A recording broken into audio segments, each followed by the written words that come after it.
Allora, che dirti, noi avevamo già giocato contro questa squadra durante il campionato di Coppa Treviso, avevamo vinto 3-2, era stata una partita comunque sofferta anche se eravamo sopra 2-0.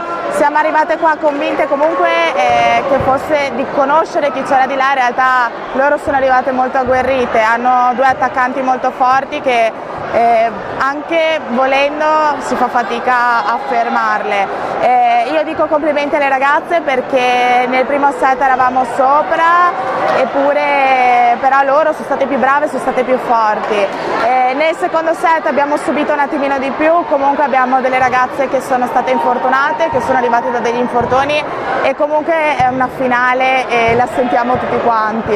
Il terzo set eravamo lì, però a loro sono stati molto più bravi di noi, dobbiamo lavorare un attimino di più sul muro, dobbiamo lavorare un attimino di più sulla difesa, però io non posso lamentarmi di niente, ci hanno messo il cuore queste ragazze, complimenti e come ho detto a loro sono orgogliosa di loro, ma orgogliosa con la O il grande, niente, non c'è altro da aggiungere, brave ancora perché comunque noi ci siamo e siamo arrivate qua nonostante chi non ci credeva, insomma.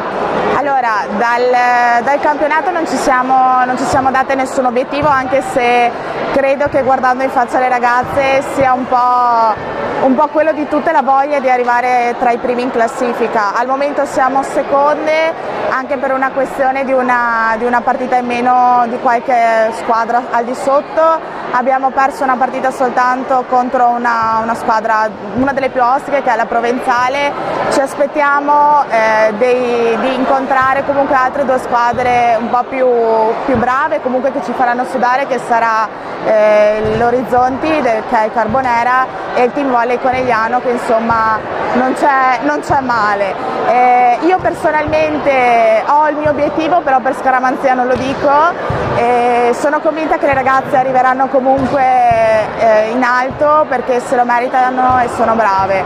Per il momento sta andando tutto bene, teniamo le dita incrociate e speriamo che vada ancora bene.